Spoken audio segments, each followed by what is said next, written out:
प्रधानमंत्री नरेंद्र मोदी के ट्वीट करने के बाद साबरमती एक्सप्रेस देखने वालों की भीड़ बढ़ गई। गुरुवार को पीवीएस में सबसे पहले अपने समर्थकों के साथ द साबरमती रिपोर्ट देखने के लिए भाजपा के राष्ट्रीय उपाध्यक्ष और राज्यसभा सांसद डॉक्टर लक्ष्मीकांत वाजपेयी पहुंचे, जहां उन्होंने कहा कि सच को लाने का यह प्रयास काबिल तारीफ है।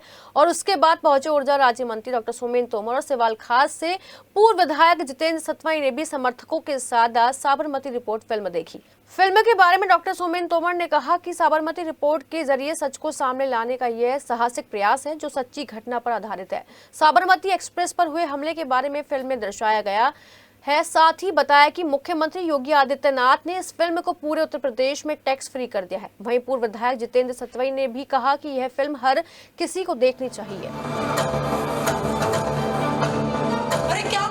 4 से 5 मिनट में 1000 से 1500 की भीड़ को जमा कर लेता है। उन यात्रियों के साथ झगड़ा होता है और फिर कुछ ही देर में ट्रेन में आग लग जाती है। अब दूसरी कहानी के हिसाब से चाय वाले साजिद बाटला का यात्रियों के साथ झगड़ा होता है और फिर सद्दाम सुपारी वाला वहां भीड़ इकट्ठी करता है और उस भीड़ की यात्रियों से लड़ाई।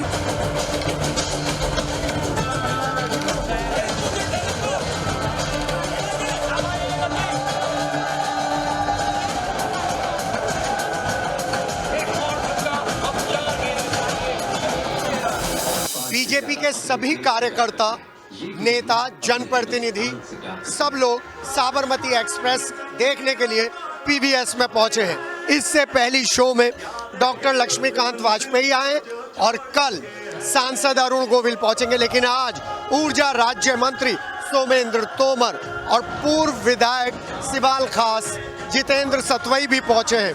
और ये सब लोग यहाँ पर ये वो फिल्म देख रहे हैं जिसने काफी तहलका मचा रखा है। उत्तर प्रदेश में इसे टैक्स फ्री कर दिया गया है। मुख्यमंत्री योगी आदित्यनाथ ने भी देखा है। आइए बात करते हैं बाहर जनप्रतिनिधियों से कि इस फिल्म को लेकर उनकी क्या सोच है। मेरे साथ मेरे सहयोगी हैं संजय और मैं हूं के। आइए बात करते हैं। पत्रकार की कहानी अगर पत्रकार ही कवर नहीं करेंगे तो साबरमती एक्सप्रेस नहीं चलने की।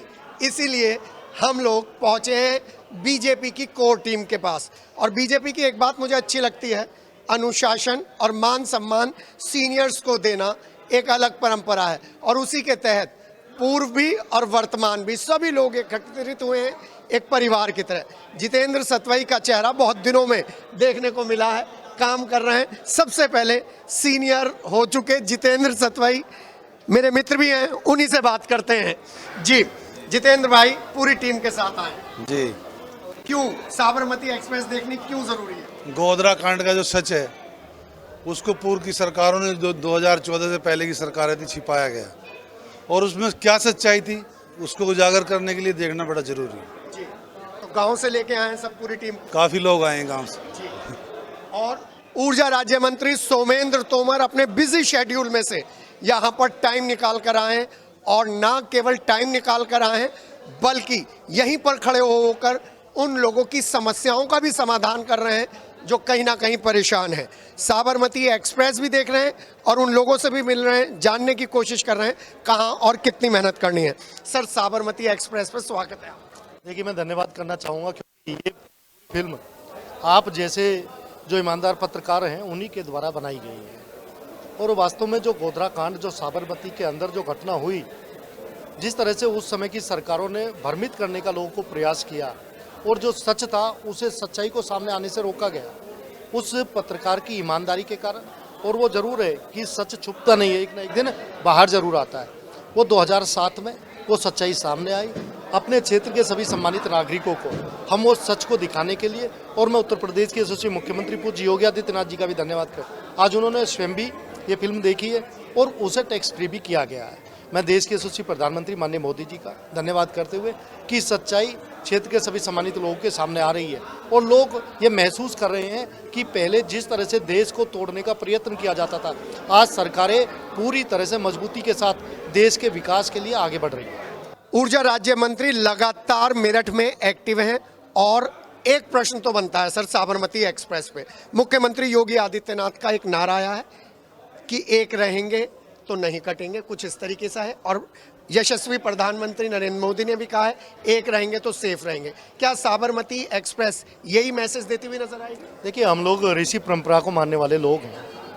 हमारे यहाँ जो हमारे ऋषि महर्षि हैं, उन्होंने पहले से ये कहा है कि परिवार के लोग यदि एक रहेंगे तो परिवार सुरक्षित रहता है। यदि उनमें आपस में कोई मतभेद हो तो दूसरा उसका फायदा उठाता है। वही माननीय मुख्यमंत्री जी ने कहा है कि एक रहेंगे तो सेफ रहेंगे। माननीय प्रधानमंत्री जी का भी यही कहना है कि एक रहेंगे तो नेक रहेंगे, सेफ रहेंगे, और बटेंगे तो कटेंगे। ये सच्चाई है।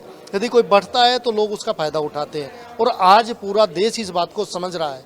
और माननीय मुख्यमंत्री जी ने जो बोला है वो वास्तव में 100% सच्चाई है। उपचुनाव में क्या रिजल्ट आएगा? देखिए, उपचुनाव में जिस तरह का रेस्पॉन्स हम लोगों को मिल रहा है, मुझे बताते हुए खुशी है कि उत्तर प्रदेश के सम्मानित नागरिकों ने 9 सीटों पर चुनाव है। उत्तर प्रदेश के यशस्वी मुख्यमंत्री जी के द्वारा जो उत्तर प्रदेश के विकास के लिए काम हो रहा है, जो कानून व्यवस्था की सुधार हुआ है, उस पर मोहर लगाने का काम किया। माननीय मुख्यमंत्री जी के काम पे, हमारे संगठन के माननीय अध्यक्ष भूपेंद्र चौधरी जी के काम पर मोहर लगाने का काम सभी सम्मानित नागरिकों के द्वारा किया गया।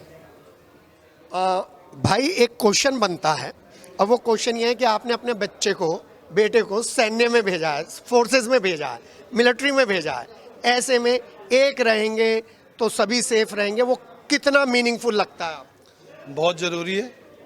और जब कोई कम्युनिटी आपस में विखंडित होती है तो नुकसान होता है। और ये जो नारा है आदरणीय मोदी जी का, आदरणीय योगी जी का, बड़ा सार्थक है। और जहाँ तक बेटे को सेना में भेजने का सवाल है, हाँ, आपने अपनी सेवा का सवाल है। वो आपके संस्कार ही ऐसे हैं, आपके पिताजी के संस्कार हैं। हाँ, देश की सेवा और समाज की सेवा ये बड़ा ज़रूरी है। और शिक्षा के क्षेत्र में भी मेरे फादर का मेरा बड़ा योगदान रहा है। तो एक बात और बड़ी बात, आपके क्षेत्र से जयंत चौधरी अब कैबिनेट में आ गए, तो वो क्षेत्र अब विकसित होगा स्किल के क्षेत्र में। आदरणीय मोदी जी के गठबंधन में जैन जी आए हैं, तो मैं समझता हूँ कि जो मोदी जी की नीतियाँ हैं उन पर जैन जी चलेंगे, उनको फॉलो करेंगे, और करेंगे तो विकास होगा। जी हाँ, ये दोनों सीनियर जी। मैं आदरणीय हमारे ऊर्जा राज्य मंत्री जी का धन्यवाद करना चाहूँगा, जो उन्होंने सभी कार्यकर्ताओं को यहाँ बुलाया और इतने सम्मान से देश पे सच सामने लाए। डॉक्टर साहब का बहुत बहुत धन्यवाद। जी हाँ, मैं दिल से धन्यवाद करते हैं। जी हाँ, मैं ऊर्जा राज्य मंत्री का काम हमेशा अलग रहता है। और जब मैंने भाई का काम देखा है उस इलाके में जो पिछड़ा हुआ था, और आज बीजेपी वहाँ पे जीवित है, तो आप जैसे नेताओं की वजह से बधाई, बहुत बहुत शुक्रिया।